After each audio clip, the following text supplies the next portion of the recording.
Greed is destroying the world? Dude, when is greed not fucking destroying the world? 3 years, I've heard over and over again that a recession is about to hit. The stock market is going to crash. The housing prices are going to come back. Oh my god, don't get me started with this shit. I literally just talked about how my medicine is not available because fucking celebrities need it or some bullshit. Yeah, fuck, dude. It's so annoying. It's so fucking annoying.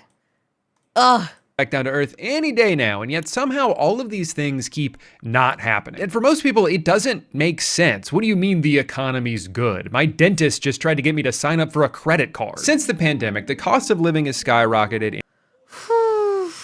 Inflation is out of control, groceries have never been more expensive, layoffs are happening at an alarming rate. At this point, a college degree might be more likely to get you into— Oh my god, that is America, dude. Oh my god. Dude, you know what? Maybe this is a privileged take, but I don't understand the concept of, like, debt. Like, I don't understand it. Because, like, you literally, like, at least in my family, I was taught to always, like, pay what I can pay, no matter what. So if I couldn't afford to go to uni, I wouldn't have gone to uni. Like, you know what I mean? Like, it's not technically that normal to go in debt. Especially, I feel like everywhere outside of America, debt is not normalized. I think America, unfortunately, you guys normalize the idea of debt, to be honest with you. When I think of debt, I think of, like, genuinely people who are poor as fuck. But in America, when you think of debt, it's just the normal fucking person. Literally the normal person, like, literally just has debt. And I'm like, whoa. That is, like, something, like, that was such a cultural difference thingy when oh my god. Think of the shareholders, Tobe lovers. Yeah, dude, I literally, like, if you talk to a European about debt, you're gonna be like, it's gonna be a completely different conversation. It's only Americans would ever say that debt is an asset. I've only seen Americans say that. Literally. I've never seen anybody else say that kind of wording or whatever. Or, like, oh, it is what it is. Like, dude, Soupy Boo, thank you so much for the 7 months. Because, like, okay, in my opinion, there's something really wrong in the country. 67. There's something really wrong with your country if the normal person, the median person, can't afford uni. And I think there's something really, really, really wrong, personally, if, like, your country is not letting the normal person have education. You know what I mean? Like, there should always be an option for everyone. Because it's something that is supposed to be super fucking important in your life is learning. Learning is something that you'll never stop doing.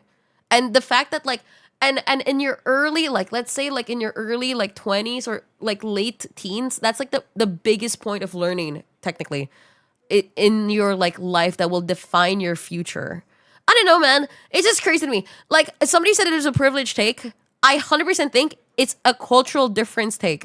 Because, like, dude, ask anybody. I can ask, like, my poor Filipino friends. None of them are in debt. It's not normal to be in debt. It's literally not. I could ask my poor Filipino friends, and they'll be like, "Yeah, I have only like 100 pesos." It will always be like a number. There's always a number in their bank, like whether or not it's like, oh, I only have $2 or whatever. I only have 100 pesos. And that's it, dude. Some are. Oh, no, don't get me wrong. Some are like, yeah, 100%. But like, not in the level of like.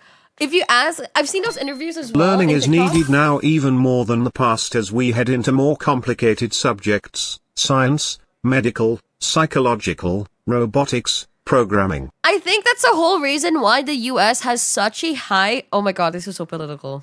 I'm so sorry. But I'm pretty sure that the reason why there's such a high level of anti-vaxxers in the US is because of the lack of education, personally. I genuinely think that your country in the USA does not want people educated. I genuinely think that the reason why there's so many like conspiracy conspiracy theory or whatever. It's because like America like doesn't prioritize education in their government, and it's kind of scary. College degree might be more likely to get you into crippling debt than it is to help you find a job. And even if you have savings, you're more than likely one stroke of bad luck away from losing it all to medical bills. And yet some people Oh my God, not to mention your medical issues as well. Yeah, America is such a scary country. Personally, I think that America, when it comes to the people, oh my God, I think America has one of the funniest, genuinely easiest people to talk to. Americans have like something about them in the way they talk and the way that they have conversations.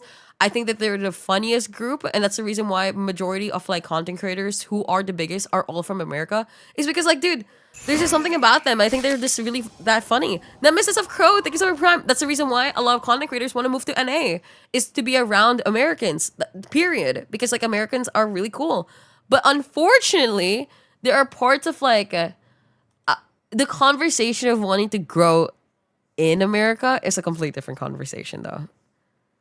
You can say the exact same thing of our country with how stupid voters are here in the Philippines. Oh, 100%. I completely agree. Any country that doesn't, like, I don't know, dude.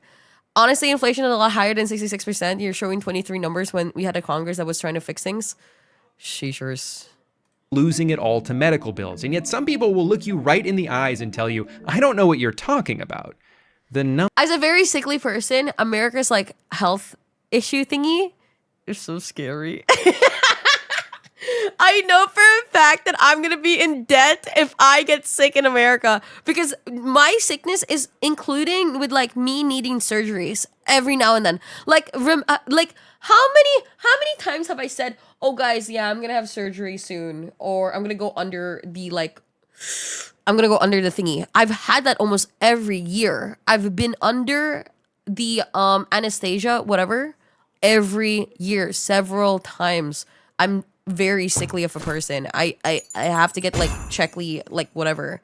And so like knowing how much it is for other people is like a very scary thing. So let's hear the good gift of the song. Numbers are green.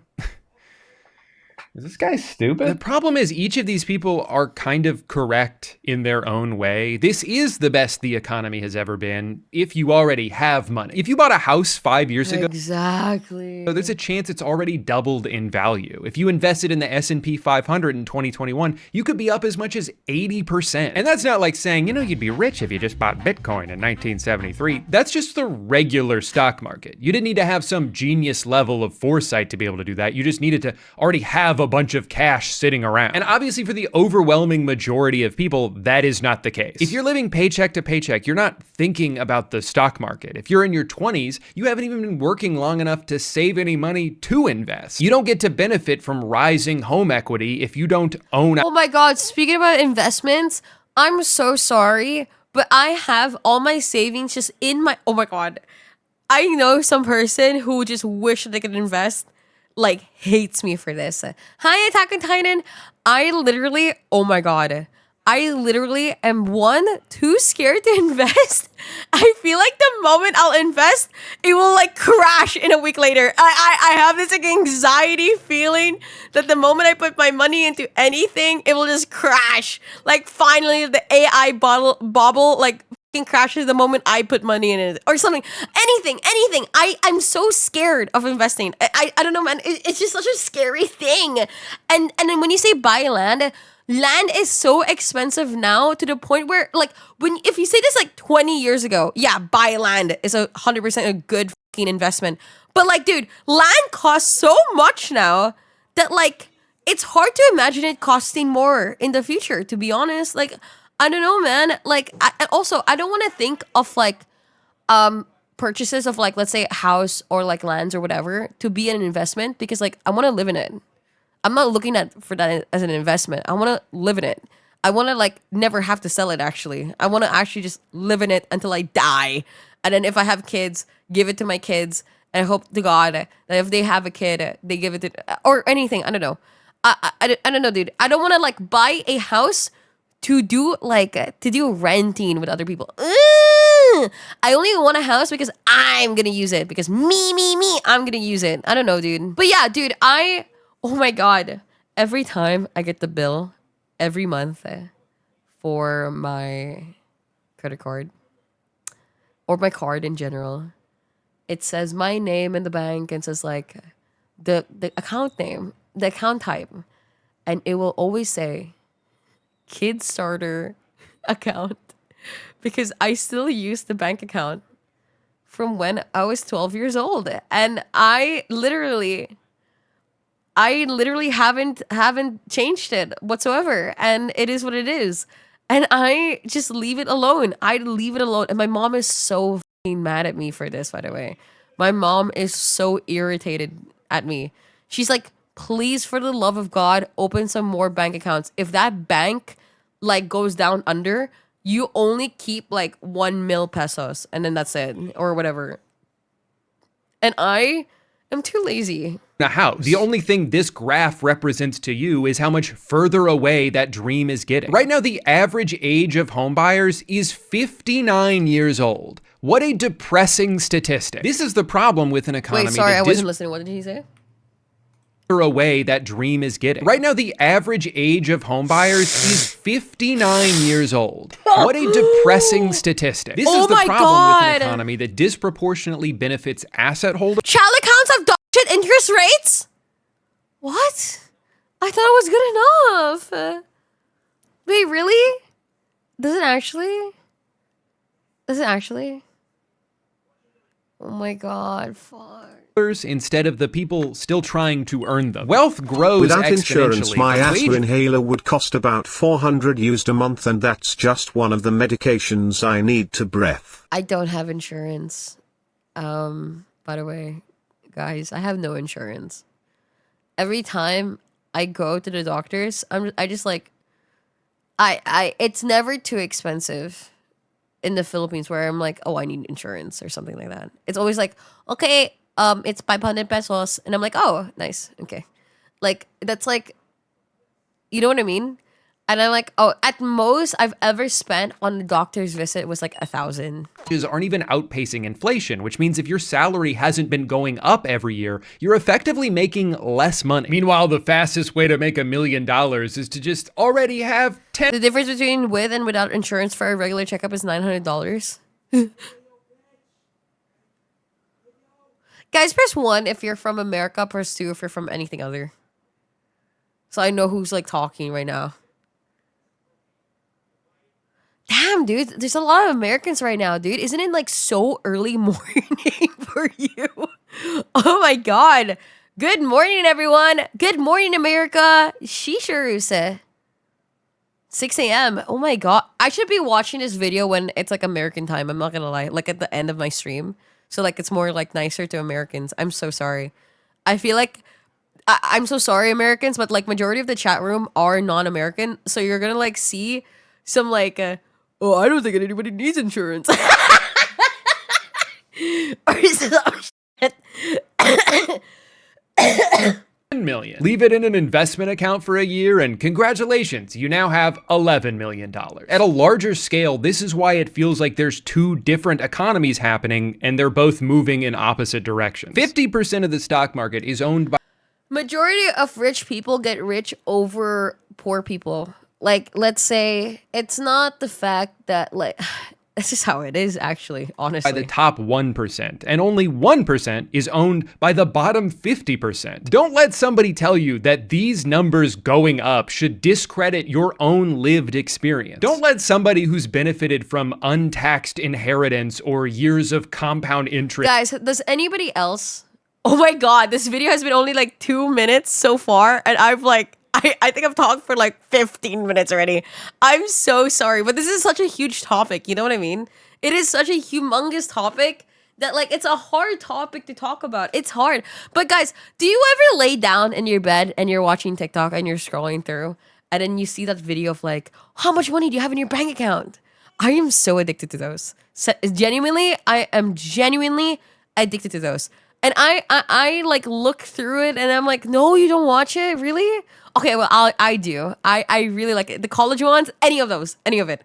I like watching those. And then I hear people going like, oh, I'm 25 and I have $50 in my account. Or I'm 31 years old and I have 50,000 in savings. I'm like, holy shit. And then I'm just like, what the freak? granting them passive income tell you that your problem is you're just not working hard enough. No, the real answer is sorry, you should have been born sooner. No, this is such a doomer fucking video now. Have you thought about that? Maybe instead of wasting all that time farting around kindergarten class, you should have been investing in real estate. Oh my god, this reminds me of the video of the guy going like, oh, you're stupid. Why are you videotaping yourself? And like work, and the guy was like, okay, and why are you 30 years old and working as a delivery man? Holy shit. It's not my fault you're lazy. People And are he got getting so mad squeezed at that. in every direction while also being gaslit into thinking that it's somehow our fault. There's CEOs in earnings calls bragging about how they get to make customers pay for inflation so they don't have to. The economy sucks ass for most people right now. The only reason we're not technically in a recession is because the GDP is still going up. But the only reason the GDP is still going up is because of the AI industry.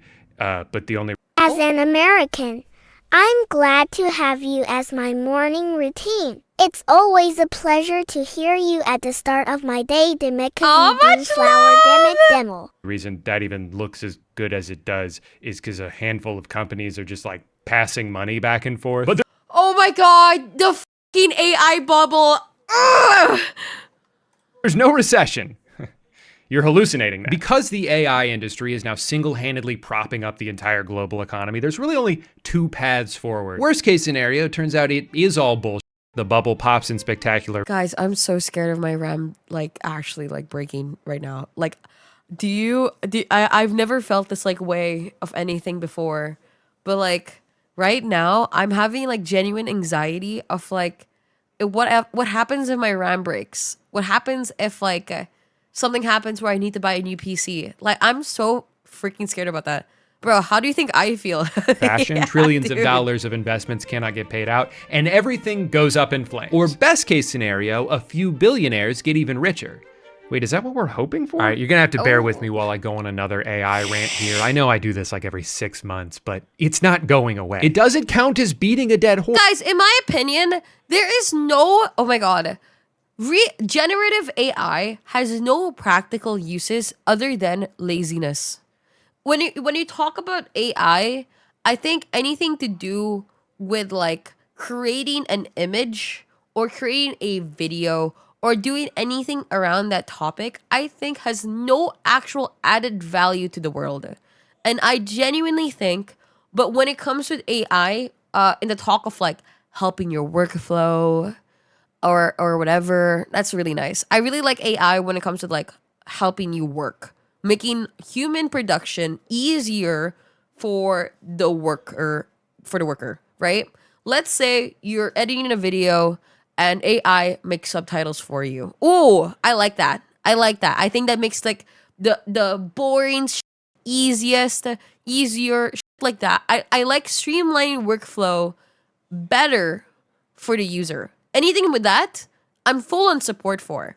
But when it comes to like generative AI, the only reason why I've giggled upon it is maybe a Pibble video.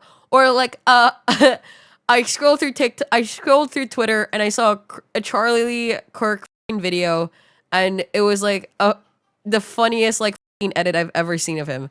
Or whatever. You know what I mean? Imagine but it's picking all up kind a pencil of useless. to draw. It sounds so f***ing hard, Vine Jape. Like, but you know what I mean? The moment I see AI being used by a company, I immediately think that they're just poor. They're literally poor, and they have to like literally pay, instead of paying a worker to do like, let's say, promo, and the fact they use AI instead, it makes me feel lesser of the company anyway. So like, I don't understand what is the point of generative AI, because like, I've never seen it be used in an actual genuinely productive way other than stealing and scamming people. And like, or literally making women or men in situations where it's literally weird. An important part of Gen AI convo isn't talked about at all is the data used to feed AI model is stolen. I'd be fine if all the data was fed consensually, but these companies are just scraping everywhere with no giving. They are sugarcoating AI usage so much to the point that they will tell an AI hater that thinking of a prompt for the AI is also a skill set. Oh my god! Oh my god! I'll never forget that. I took 10 hours to do this. And it's like them like thinking of like... Also, I'm not gonna lie. I know a lot of people use ChatGPT, but I genuinely think it's making the population so stupid. Like, genuinely. I know that Twitter is like a hellhole of a space, and it will always be. But have you ever noticed that it's getting worse and worse? Like, I never thought it could get worse. But people are so like... it's been worse. Like, worse. People's reading comprehension has been the lowest I've ever seen so far. If I say a take... People, it's like the pancake. I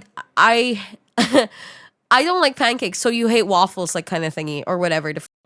It's getting bad. It's getting bad to the point where whenever I tweet, I don't even respond to people anymore, especially if they're disagreeing with me, because sometimes they bring up an opinion that has nothing to do with what I said, and it's just so scary. Of course, if the horse is still alive. We got to kill that horse first. People largely do not like AI and are worried about the future it imposes. It's currently being used to make Oh my god, this fucking video. God. I'm sorry, but this is so sad. This is like a 2 out of 10 Black Mirror episode. Like, it's like, you know, a Black Mirror episode that goes like, oh, haha. Like, people are not going to be that sad. But like, dude, people are going to be that sad. And it's just like, of promises that no me. one asked for. The main appeal of it comes from corporations who see advancements in AI as a way I have to say this so that you guys can remind me later. This is so fucking stupid of me. But guys, I am drinking my meds right now in case I go like later. Did I drink my meds? I am opening my meds right now, and I am going to drink it. Okay. I drank 2 meds actually. Okay. I will remember. Oh wait, I just ate. Okay, guys, I opened my meds, but I'll be putting it in the side of my desk that I will be drinking it after this video ends. Further reduce their dependence on human labor. The only thing cheaper than outsourcing jobs is just eliminating them altogether. The wet dream that soils the sheets of every CEO is a company that's somehow run entirely on its own, and they can just sit back and collect all the profits for themselves. No more dealing with pesky labor laws or health insurance or, can I have Saturday off? My family died. No! Shut up. I will never forget. Remember that conversation? Larian recently stated that they are using AI in the new Divinity game for generated art, and not even 24 hours later they already needed to go on X and try to fan the flames down. Guys, did you know that remember when I had the drama between the full body tracker company Xsense?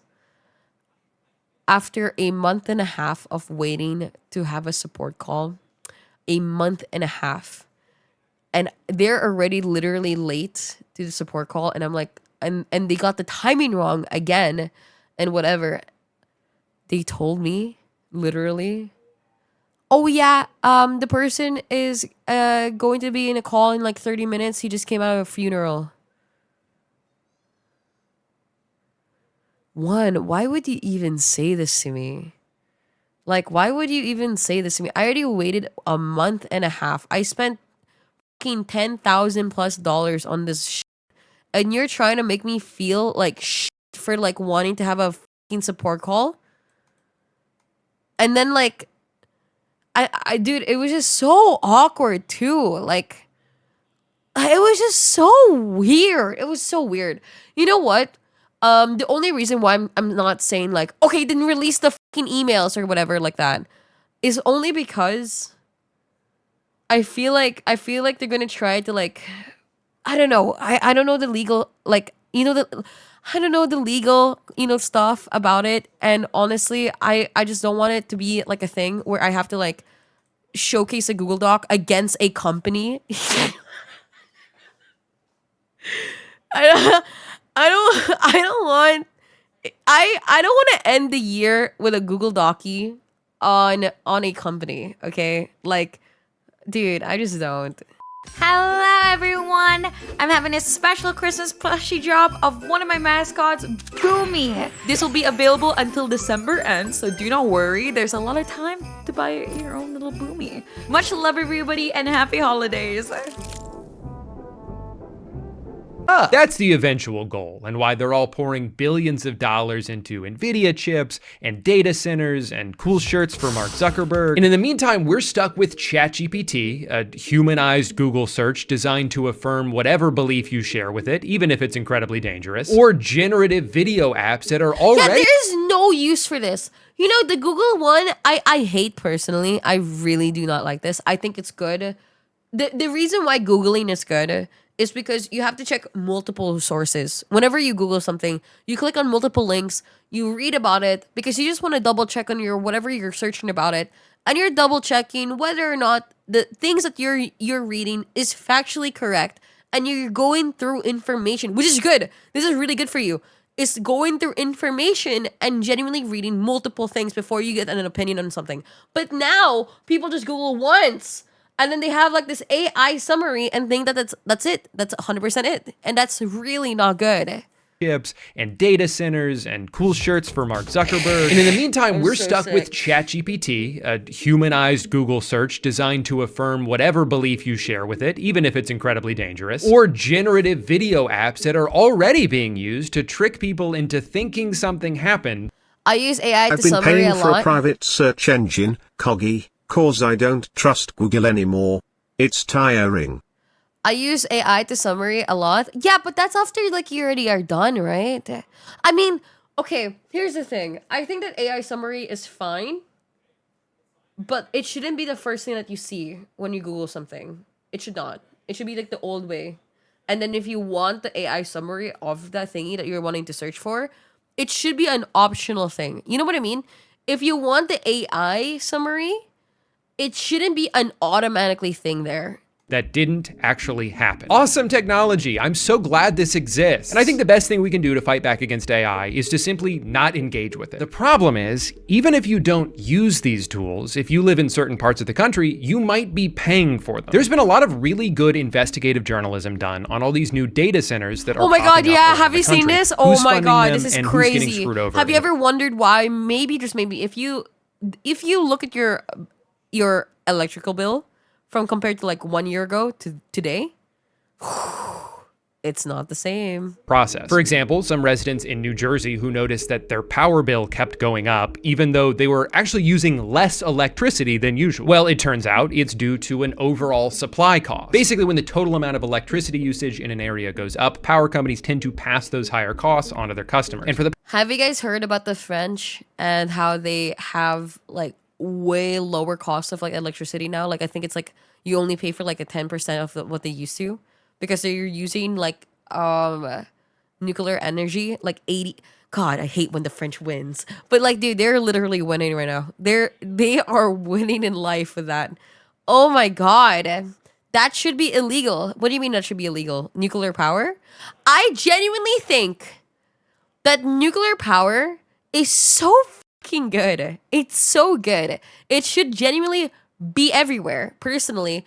The problem of all the issues that we've ever had in nuclear power is, one, people literally doing not human mistakes, not only human mistakes, it's human greed. The whole reason why what Chernobyl happened is because literally they cheaped out. It was never supposed to happen. In its worst case scenario, Chernobyl was never supposed to happen. However, they cheaped out. It's not only negligence, it's also because of them wanting to cheap out on the fucking rods to make the thingy, like, you know what I mean? So like Chernobyl was never even supposed to happen, ever. But they were too cheap and honestly did all the things wrong. Yes. So like, it's just so dumb. It's so dumb that it's so dumb. I'm so sorry for Germany, dude. You guys had it going and then they pulled out because of all the nuclear disasters. Oh, man. At the beginning A qualified employee and a computer were enough. Now AI needs a building with servers to do the same job. Is this progress? What do you mean? But yeah, dude, it's just so dumb. It's so dumb. We could be having like electric bills that are like not too much or whatever, but you know. What about German engineer? Oh yeah, Germany closed down all of their nuclear powers like stuff is because they got scared or some shit like that. What an L take. Okay, please explain to me why nuclear energy isn't good.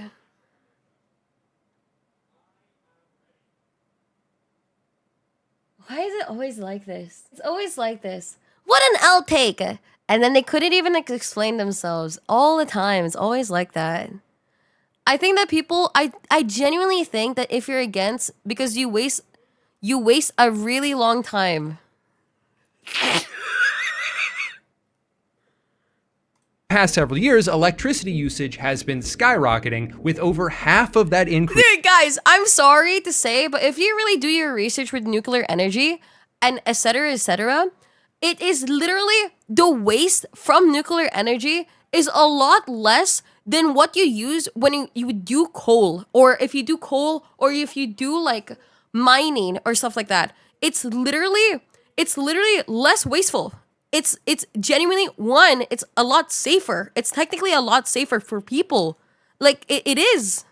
coming solely from data centers. Yes, but the time dummy.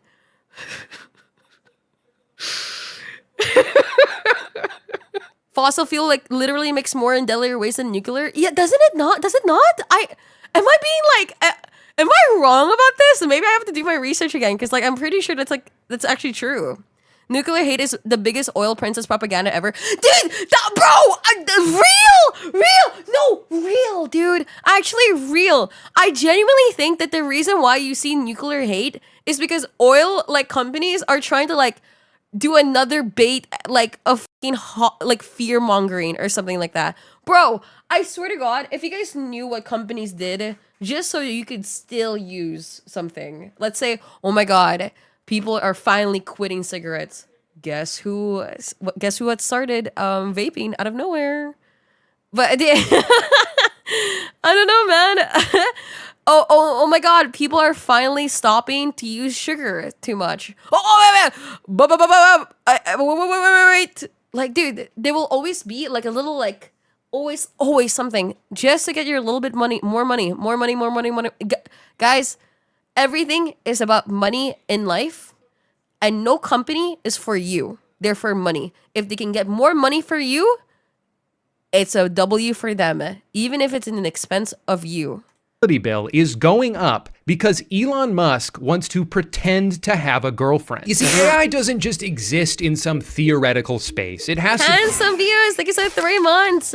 Be trained on. I feel like, dude, seeing the French win and having like a $10 a month electricity bill makes me annoyed.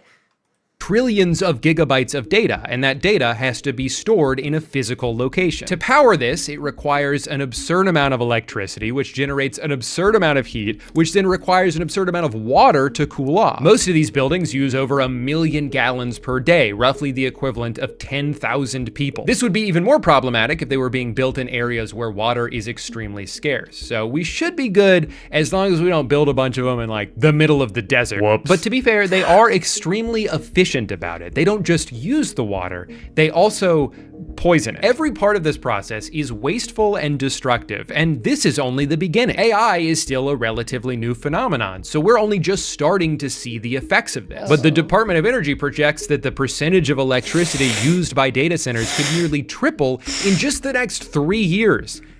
What? No. And who gets to America? pay for it?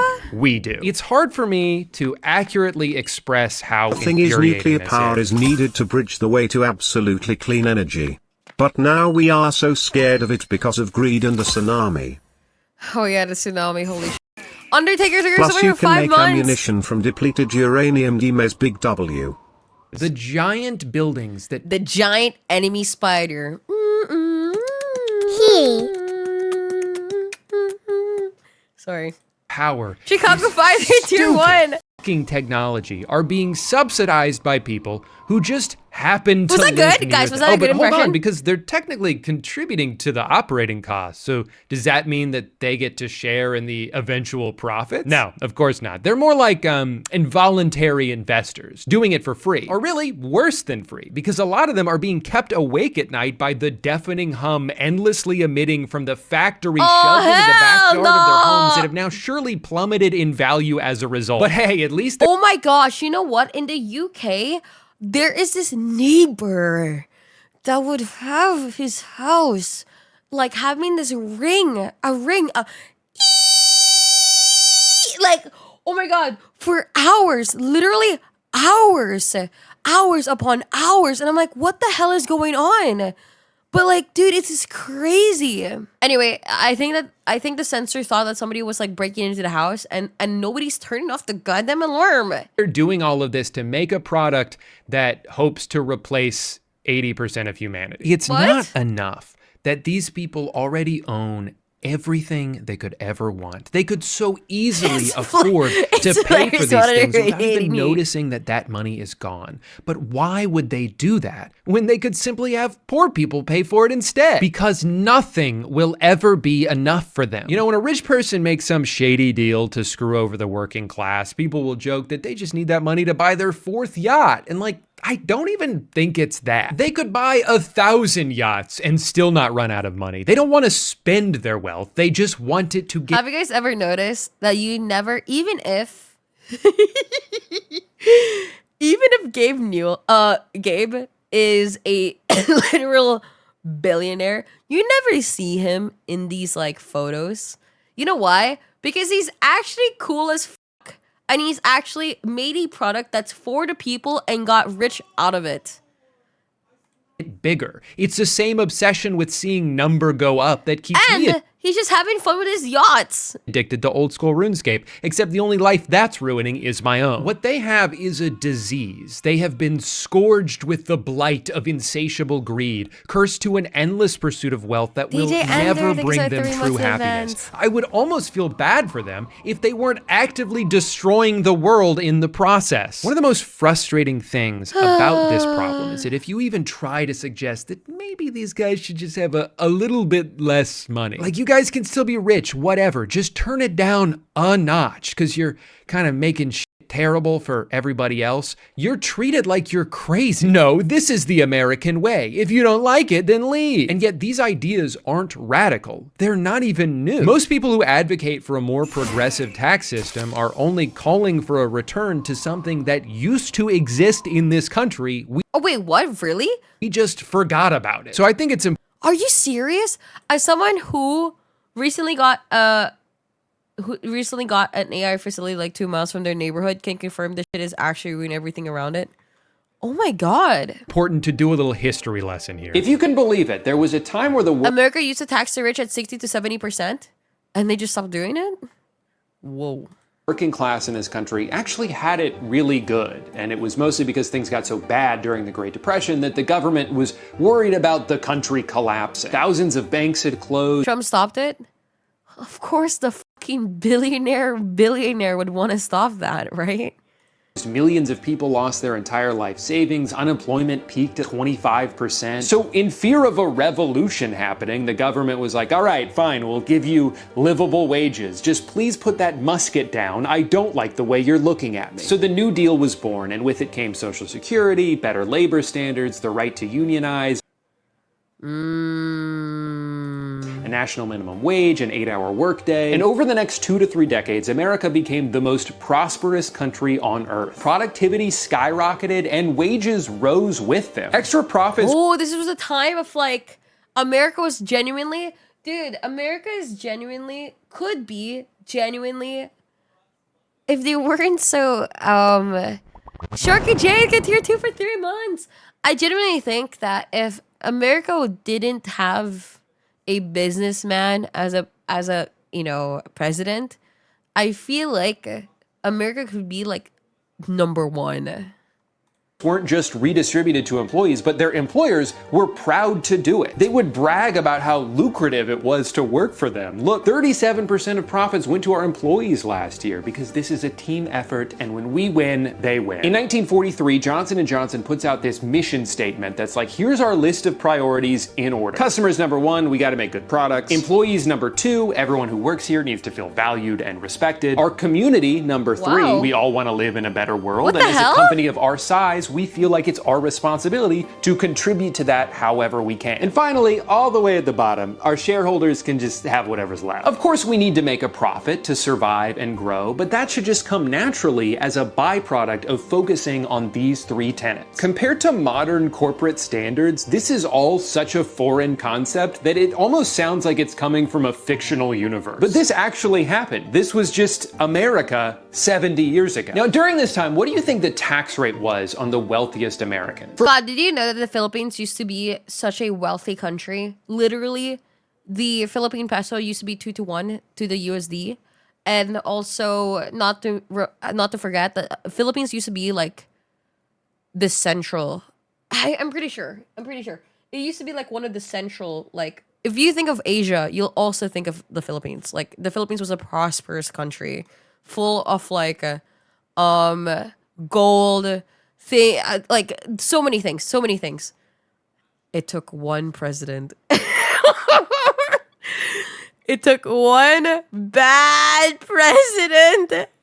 It just took one guy to put us into severe crippling fucking debt. One guy.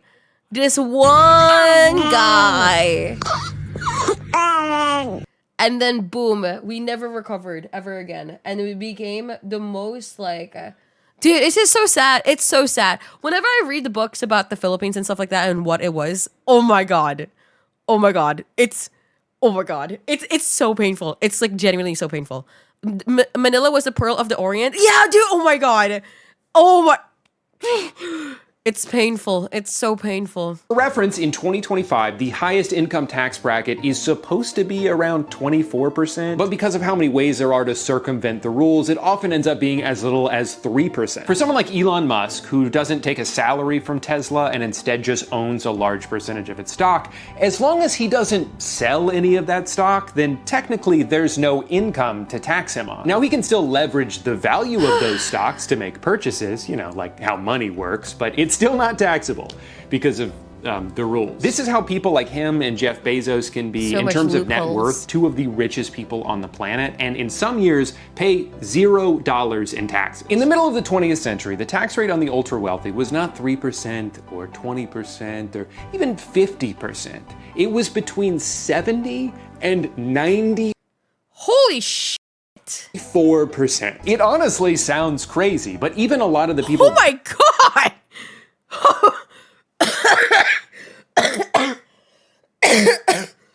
Oh my god. being taxed understood that it was necessary for society to continue to exist. And Holy shit. 90% is crazy. Dude, imagine like, well, to be fair, they're really a millionaire. Like, literally, they're already...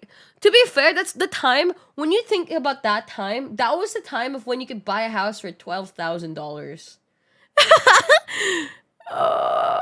So, like, dude, you know, if you think about it like that, if you think about it, having a strong middle class was a crucial investment into the future of the country. But I don't know, man. I just think it's kind of interesting that during what's referred to as the golden age of capitalism, the government did a bunch of socialism. During the period of time that birthed the idea of the American dream, the government was taxing the absolute shit out of the richest Americans and using that money to provide jobs and welfare programs for everybody else. A single oh, wow.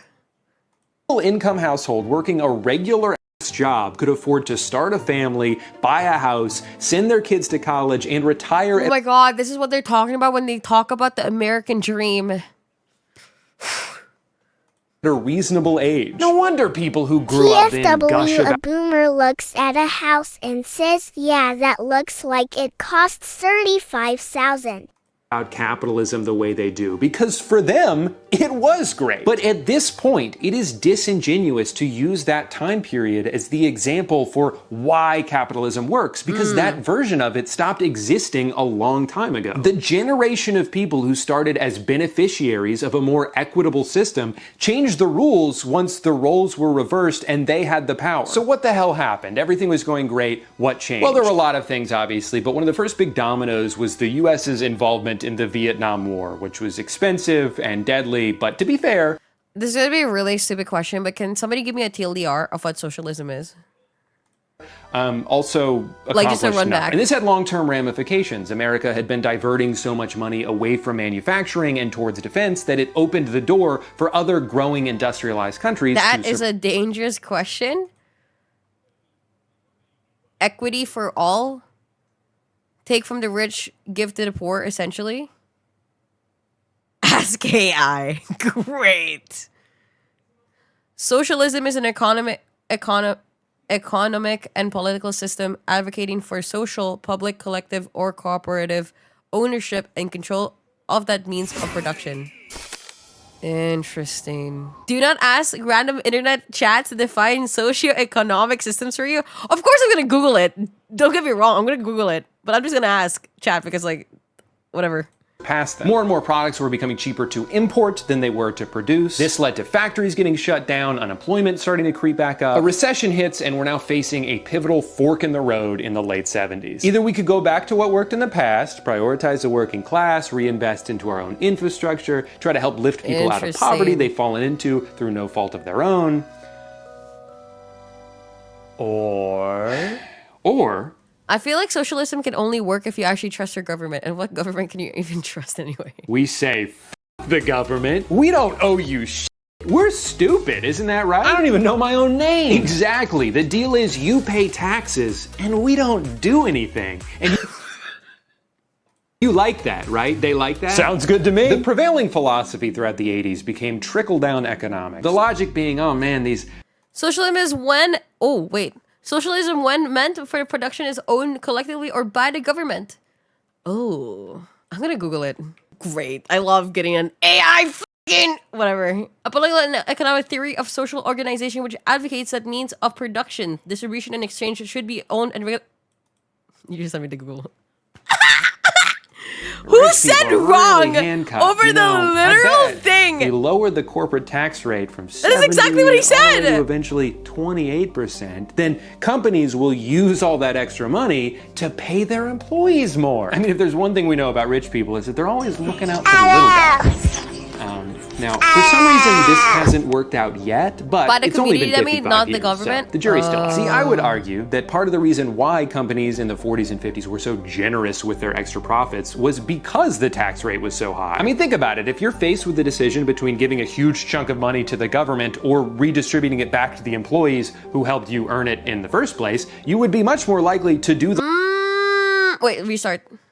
It's only been 55 years, so the jury's still out. See, I would argue that part of the reason why companies in the 40s and 50s were so generous with their extra profits was because the tax rate was so high. I mean, think about it. If you're faced with the decision between giving a huge chunk of money to the government or redistributing it back to the employees who helped you earn it in the first place, you would be much more likely to do the latter because it's an investment in your own company. It's a mutually beneficial exchange. Well-compensated workers are proven to be more loyal and more productive, and those are two things that you want. Now, there were other factors as well, loosening a lot of anti-monopoly regulations, the legalization of stock buybacks, but this dramatic... Equalizing pay? How will I feel better about, like... Guys, if we equalize pay, then, like, how am I gonna feel superior towards other people?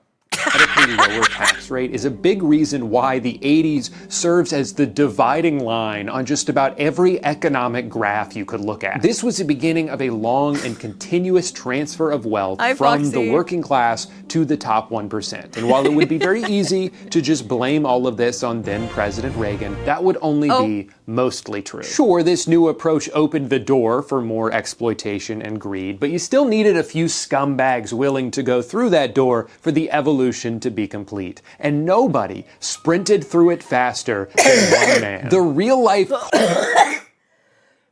Oh my god. cartoon villain who designed the blueprint that most modern CEOs are still following Yeah, to I'm just this sick, day. sorry. His name was Jack Welch, and he's often referred to as the man who broke capitalism. Sorry, this is such a random like thingy, but I love the music he's playing in the background.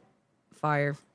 During his tenure as CEO of General Electric, he turned the once quintessential American company that reshaped people's lives and supplied hundreds of thousands of high-paying jobs all across the country BOTW. into a worthless carcass Breath of and the a Wild. joke of a corporation, all while he became one of the richest people on the planet. In the century before Jack Welch took the reins, GE invented things like X-ray machines, jet engines, TVs, radios, and just about any kitchen appliance you can think of. In the 1980s, Jack invented laying people off. Oh. That was his big idea. What if we just fire a bunch of people? And then we don't have to spend as much money. It seems so simple and obviously very commonplace today, but before Jack, companies were not doing this. It was almost seen as Wow, that is actually a shock to hear. That is crazy. I did not know that. I did not know that. Did you guys know this? un-American to fire somebody unless you absolutely had Wow, it was un-American. Wow. to. But Jack didn't think like everybody else. He was a pioneer. He bravely instituted the rank and yank system where every He year was the original evil man. Oh my. 10% of employees would get laid off no matter what. Not because they all deserved to be fired, but just because they fell on the wrong side of a spreadsheet. What's that? You were 3 years away from retirement and now you no longer qualify for pension? Okay, then die. And to be clear, the layoffs were also not because the company wasn't profitable. It very much was, but it just wasn't profitable enough. See, when you routinely shut down entire facilities, you uproot thousands of lives, you create a toxic and selfish work environment where loyalty is replaced with fear, and if you're a company with the size and influence that GE had at the time, you can almost single-handedly destroy any semblance of a middle class across all of America. But this number gets a little bit bigger. So it's kind of a fair trade. GE was at the forefront of this countrywide philosophical transition from an economy that cared about making things and rewarding the labor it took. The more evil part of this company also gets tax breaks for being in the process of hiring. So using the system, you can keep hiring and fire and repeat in tax benefits. Wow. To do so to an economy that only cared about shareholder value and would prioritize anything it could to make that number go up. But the thing Guys, think about the stock market shareholders. is it's mostly just about perception. As long as something seems to be growing in value, then people will be more likely to invest in it, which will in turn cause it to be more valuable, even if it shouldn't be. A lot of what Jack did during his time as CEO did not make the company better, but it did make it bigger. And in the eyes of Wall Street, that was all that mattered. I mean, come on, a business that relies on something boring like selling products can only grow so much. But a company that's constantly acquiring other companies simply has no ceiling. I mean, they could be worth infinity dollars when you think about it. So that's what they did. Over the next few decades, GE bought and sold hundreds of companies, and Jack was lauded for his brilliance because from the outside, everything seemed to be working. I mean, sure, they were becoming a bloated, nonsensical hodgepodge of unrelated businesses, eroding the company's infrastructure and prioritizing constant quarterly gains over any long-term sustainability, but no one gives a shit because the stock price has never been higher. They've stumbled upon an infinite money glitch. They're just alchemizing value out of thin air. It gets to a point where the company founded by Thomas Edison doesn't even make their own light bulbs anymore. It's cheaper to get them somewhere else. Who cares? All they care about now is their ballooning financial division. They're issuing high-interest loans. They become a massive holder of subprime mortgages, a famously good investment to make in the early 2000s. Oh my god, that movie was so good.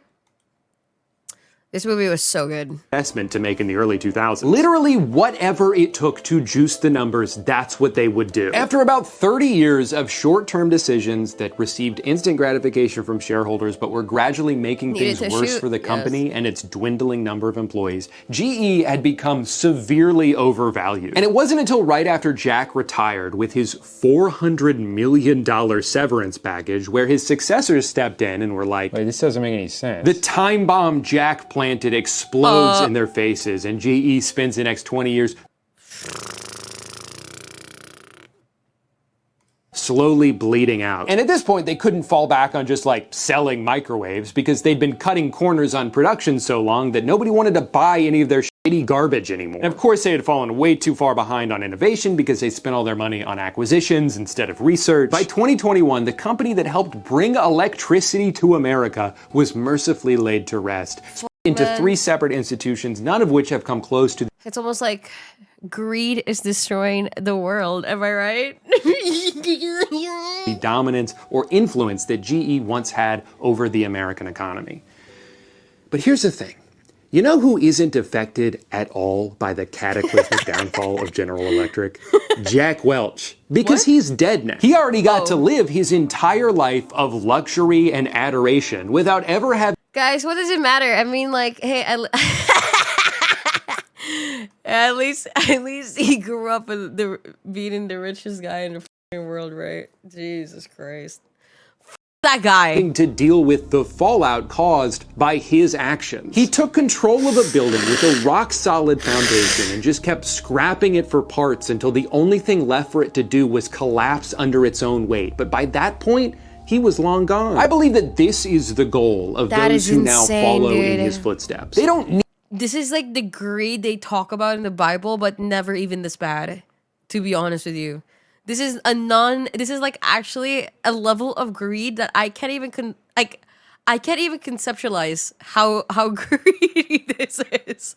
This is like a level that I've never seen not even in the Bible. Need to care about whether or not what they're doing is harmful or unsustainable. As long as the facade can be maintained long enough for them the rewards, it doesn't matter that the ship is sinking behind them because they have a lifeboat. It doesn't matter that America spent the past 60 years exporting all its jobs and decimating the economies of small towns all across the country because a few hundred people responsible That is literally a couple of chatters here for those things already got to live long, happy hearing the fucking of the building lives. They don't give a shit. This cutthroat corporate culture that Jack pioneered is still seen all around us today, and through the magic of time, it's only getting worse. CEOs make $1,000 every second. Oh my god, I hate videos like this. It makes me feel...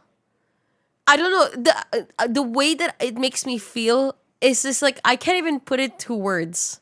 How, whenever I see a video of like, okay, this is how much money they're just making, and like, it just makes me feel like, I don't know, Employees have to piss in water bottles so they don't fall behind. Routine layoffs, regardless of if a company is even struggling, are so normalized that it's just something we've come to expect. The stock market rules the world. Every major decision is dictated by this inherently volatile... I personally don't care if people were rich. I genuinely don't care. It just sucks to know the majority of the richest people never really get taxed that much because of loopholes. That's what I genuinely get annoyed at. Does that make sense?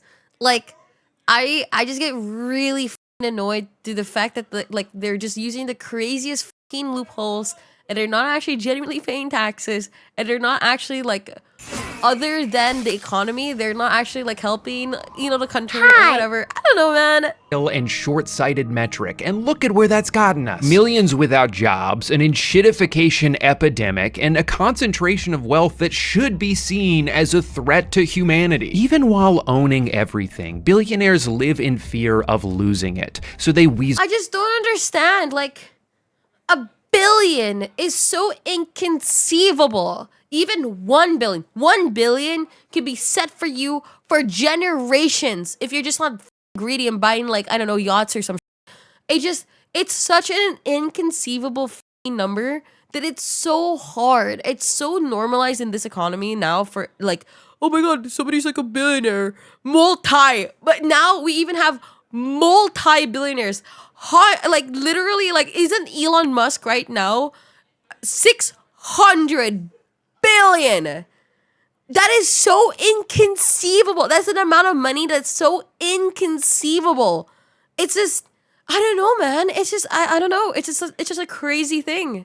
Their way into politics. They influence. Like, he's literally half a way on not being a billionaire anymore. Half a way from, what's after billionaire? Trillionaire? Literally. Like, 600. I'm pretty sure it's 600, right? Like 600 billion, around 684 billion. Dude, that number is inconceivable. Like nobody needs that money. Nobody needs that much money. You know what? I can like, you know what? Whatever when it comes to like a billionaire. Okay, 1 billion. Okay, you know what? Holy shit, that's a lot, but whatever.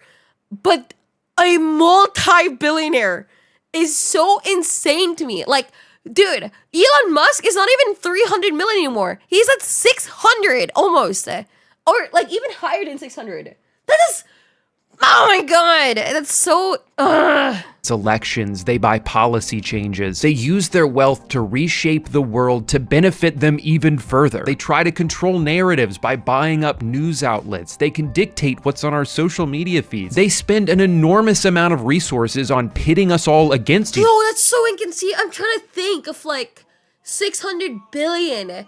You know, what the like, that is like actually an inconceivable amount of money. Other, so we're too distracted to see that the real problem is them. Should the human race survive? Oh my God, this f***ing interview. Everything kind of sucks right now, and as a result, most people are justifiably pretty angry. But for media outlets and politicians, that anger is their single most powerful tool because they can tell you where to direct it. And they don't even really care who it is, so long as it's not them. That's why it changes all the time. Sometimes it's trans people, sometimes it's immigrants. Most recently, it's been poor people. There's been this whole war going on over food stamps because when the government shut down, 42 million Americans lost access to SNAP benefits. Now that's an objective piece of information and inarguable statistics. Oh my God, I really like this like posters in this, but dude, one of my favorite shows, I can watch this every year and I would never get sick of it, is Avatar. I think that genuinely, if you watch it as an adult, you'd even more appreciate that show, more than you did when you were a child. But depending on how it's presented to you, it may lead you to draw a drastically different conclusion than somebody else. For some, it might put into perspective how dire the situation has gotten. Like, surely there's underlying issues with a system that's allowed 12% of its population to be unable to afford food. Alternatively, you might hear that and think, wait a minute, my tax dollars are paying for these greedy freeloaders? I'm busting my ass over here to barely make ends meet, and these leeches are using my money to buy cookies? That's not fair. And all it takes is highlighting a story or two of someone taking advantage of the system to make you think there's this rampant issue, that you're expected to feed all of these people with money you barely have enough of to feed yourself. This narrative has been used since the 70s because it's very effective. You work hard, they're lazy, this program is bad. It's easier than ever now to push this narrative because you can just AI generate a video of a fat lady screaming in Walmart and get everyone pissed off. But in order to properly analyze this, let's take a look at the data. First of all, SNAP only makes up about 1.5% of the overall federal budget. Less than an eighth of what we spend on defense and an eighth of what we spend just on interest on the debt that we owe. By my math, cutting this program would only save the average taxpayer a couple $100s a year. And of course, that's assuming that if they were to cut it, they would send you a refund in the mail. No, I'm pretty sure they would still take the same amount, but instead of reinvesting it into the economy, which is what SNAP ultimately does, they would just buy some more missiles or send a pile of cash to Argentina. Second of all, buy Send $1 million to Israel. by definition, the majority of SNAP recipients fall under the umbrella of elderly, disabled, veterans, full-time caretakers, or just temporarily unemployed. Remember, not everybody who isn't working does so because they don't want to. It is very hard to find and keep a job right now. The fact that SNAP spending ebbs and flows so closely with the overall state of the economy should be proof that this program is primarily used for temporary relief. Even still, many of the people on SNAP do. I'm so sorry. Super random question. Super random like topic. But I bought these cookies from Mo in the Philippines. If there's any Filipino watchers, I bought some Mo cookies. I'm gonna taste test them right now. I got the chocolate chip cookie, mini cookie. I just want to try it out. Okay, hold. Oh fuck! I can't eat. I have my meds. Thank you. Never mind. I'm not eating. work, and about 70% of the ones that do work full time. I That can't eat doesn't until seem like like maybe a an hour, so laziness never mind. problem. That I'll seems do it like later. a wage problem. They need supplemental income to survive because of how little they're being paid. Of those full-time employees, their two most common employers Guys, that was a test. You guys passed. Thanks. were McDonald's and Walmart, who combined to earn $23 billion in profits last year. $23 billion, and you're telling me they can't afford to pay their employees enough so that they don't need government assistance? See, what that means is you wouldn't have to help pay for these people's food if their employer, a nearly $1 trillion corporation, just paid them a livable wage. You're more upset at the people using the program than the companies who have put them in a position where they even need it in the first place. Also, Walmart double dips here. The majority of food stamps are redeemed at Walmart. So not only do they save money by underpaying Oh my god, I've reacted so long that it's already almost been an hour.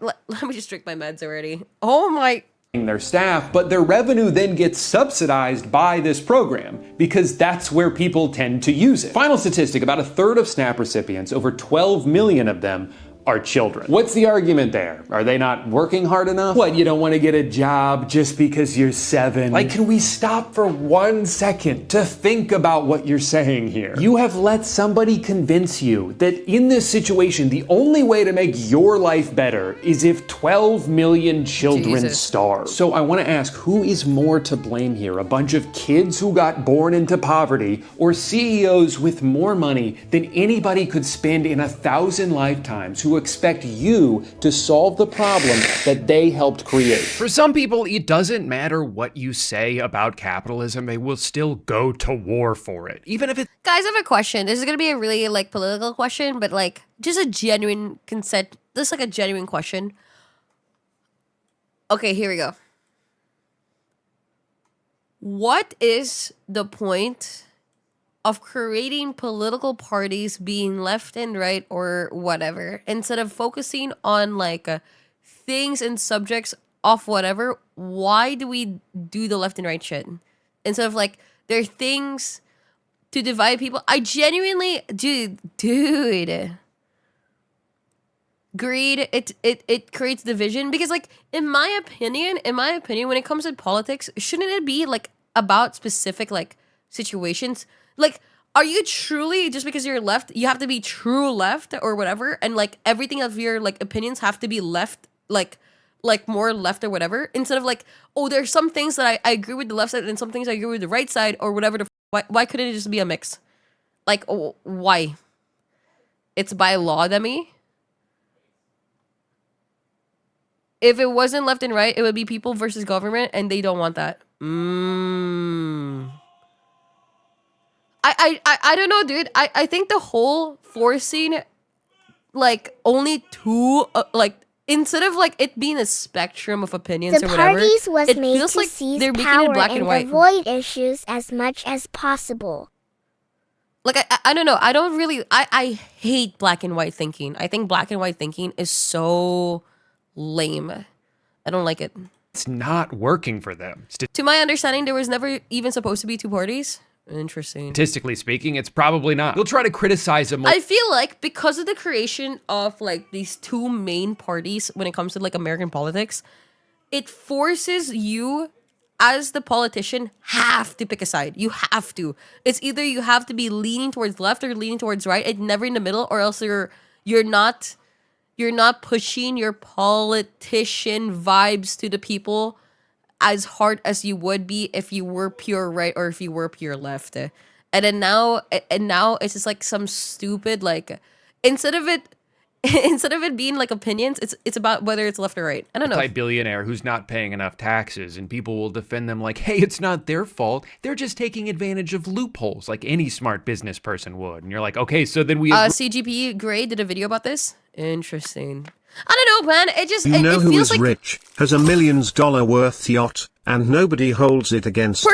Personally, Garbin. I think my biggest issue when it comes to that kind of stuff, it feels like politicians now are just literally, I know this is like a fact, but they're just liars then, because like there's no way somebody is just pure left. I don't believe that. There is 100% people who like, yeah, I can agree with this like opinion on the right or whatever, but they have to pick a side, and they can't just go like, oh yeah, I agree with the other side, or else they're gonna make their like supporters unhappy. That's called the independent party. The problem is so many only go Republican or Democrat parties because the two parties get so much support it drowns out the independent applicants early in the running. Most voters don't even know who is You know what running it is? in it. I think that people are way too stubborn.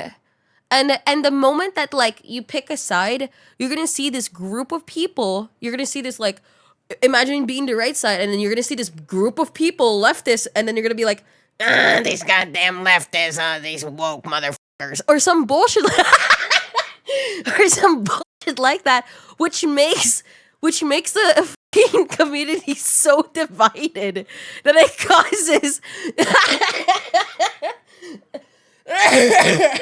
that no matter what, the communities will always be so frictioned. I don't know. There's a problem with the rules, right? If they're just exploiting the system, then maybe the system shouldn't be so easy to exploit. We've reached a point where a lot of the core principles of a free market no longer apply. Like the idea that you can vote with your dollar. I get to pick which businesses I support, therefore the best ones will succeed and the worst ones will fail. Yeah, except when one company is allowed to corner the market and price out all their competition.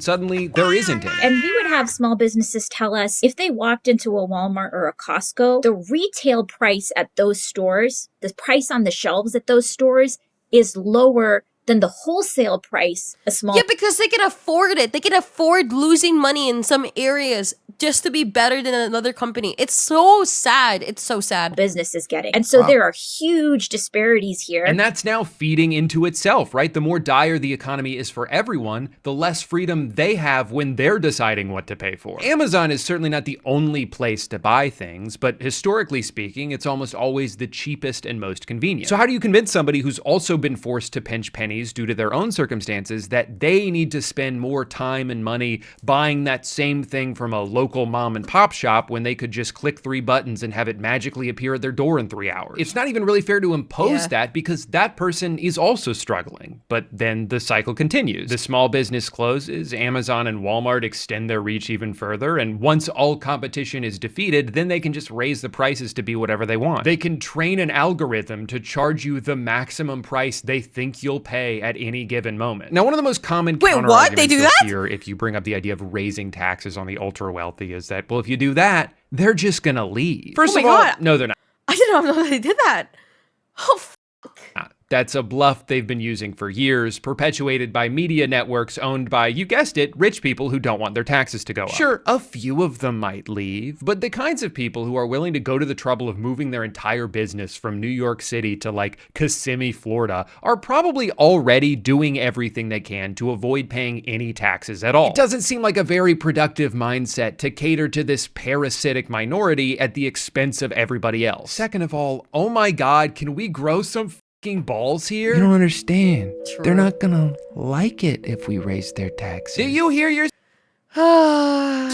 Do you hear how pathetic you sound? Okay, so what? We can't do anything then? That's it? It's over? They won? Your plan is that we should just give up and let the billionaires have whatever they want. Buddy, we've already tried that, and that's not working either. Third of all, this criticism is predicated on an idea that taxation essentially has a bell curve to it, where after a certain rate, your overall revenue actually decreases because people will lose the incentive to work as hard or, like you're saying, move away. With this in mind, there have been studies done by economists who believe that oh my God. every country has its Oh my God, that's what my sister is. An economy. That's the word. Oh my gosh. You know, sometimes I talk about my sister and I'm like, oh yeah, my sister has a master's degree in, and I keep, like, I don't know why, but my brain just blanks with that word. And I'm like, oh yeah, economics. What is it, the word again? I forgot. Economy. Economist. its own ideal. Anyway, she used to work at, oh my God, I'm doxing her. Anyway, she used to work in the Philippines to work with the poor to make and understand what is like how to help them in a way for them to like she's like the researcher type, so she wants to like help in a way like help like the poor to, you know, not be as poor as they are now, you know what I mean? Because like when you talk about the poor in the Philippine standard, like of poor, it's like insane. Financial assistant? No, that's not what she is. She literally is a researcher. She will like go out to the field and like talk to people and like understand why this is happening, stuff like that. Literally like this. Anyway, yeah, she's thinking about getting a PhD. She sure's. Rate for maximum efficiency. However, the implication that raising taxes would cause the overall revenue to go down would only be true if we were on the tail end of this bell curve, and we are nowhere close to that. So if your main concern is to maximize total revenue, it's pretty clear which direction we should be moving in. Otherwise, the very metric your point is referencing contradicts the Doctor, brother, PhD, sister, and a fucking bomb. Okay, dude, excuse me. Actually, it's software engineer. The argument you're trying to make. Now, even having said all of I think that, it's a I'm not gonna rhyme. sit here and act like just raising taxes is an immediate fix to all of our problems, because we'd still have to rely on elected officials to actually. Oh my god, yeah, now that I think about it, dude, if I was my parents, I would be so proud. I'd be like, wow, so my daughter. By the way, my sister literally got so sick and tired of working, she was like, I'm tired. And then she quit her job. And then she's now enjoying unemployment for a while. Bro, she was like, I'm tired of this. And then she just quit. Use that money in a sensible way. I'd be happy to contribute now she's more if working I for knew my it was mom. going to better healthcare or nicer parks or public transportation. But if my money's just going to be used to blow up a hospital on the other side of the world, then yeah, maybe I'd rather just give it to a food bank. I don't know all the answers, because at the end of the day, no matter how hard I try to expand my legacy beyond it, I'm still just. And now every night when I'm watching TV at like maybe like 2 a.m., I just hear her playing Dota every single night. Or my brother is playing like some crazy game and I just hear it every single. Bro, by the way, if you are in my house is crazy, by the way. My house is super small. I have a Filipino house, you know, it is what it is. We don't have that many rooms. Anyway, we have a really small house. So if you like sit down in my living room, like ask Nikita about this. If you sit down in my living room or whatever, and then you just listen, you would hear my brother screaming. You would hear Isabel screaming and being like, "Push!" or something like that. And then you'd hear my mom screaming if she's watching TV. She would always scream if she watches TV. Oh my gosh. It's crazy. The roadwork ahead guy, but I do know that this amount of. You'd hear the dogs barking. And then now Nikita's in my restroom because there's no space in the house because it's very small and stuff. So he's in the restroom and he's right beside the like open window of the restroom. So like if he screams, everybody can hear him. Wealth inequality that's showing. So this is how your house feels like? Zero signs of. Oh my god, I hate this like distribution of wealth thingy. It's so sad. It's genuinely so sad. Slowing down anytime soon is not sustainable. Turns out that actually every single thing in the world becoming a for-profit commodity, from housing to healthcare, is just a way to enrich a few people at the cost of many. And I have to wonder if we've finally reached a point now where the greed has gone too far. That it's now so. It has been too far for years, IMO. Impossible to ignore that no amount of gaslighting about how the economy is good actually will convince people who are dying dying because they can't afford to go to the doctor, that this is just how life should be. History shows that, unfortunately, sometimes things have to get worse before they can get better. And if this is what it takes for a return to class solidarity, then I guess at least we're closer to that than we've been in a long time. We just need to put down our phones, set aside our differences for a little bit. Genuine question, but oh my god, this is a hypothetical question that I don't mean anything by it. It's just like a hypothetical, and I just wonder what is the implications of it. And I wish no harm with anybody and no one, because I am a peaceful soul, and I'm just wondering, and I'm just a curious cat. Anyway, what happens if you kill Elon Musk? What happens then? Where does his money go to? Does it just go to his like will or something? Or like whatever? Oh my god! I'm just genuinely asking. His family? But he doesn't even have like all his family members hate him. Like literally his daughter hates him. So like what then? His AI girlfriend? Great. It goes to Israel. All right, guys, that was, by the way, that was and wait, we never unite finished it. on this one issue. They want us divided because they're afraid True! of how strong we would be if we stood together. Do not fall for it. Now, if you'll excuse me, I need to go argue on Reddit about how Ghost of Yote is woke because they didn't make the main character hot enough for me. Thank you for watching. True. Yeah, dude, I don't know, man. It's hard. It's hard. Let me watch this to cleanse the palate. I feel like for the past 3 years, I've heard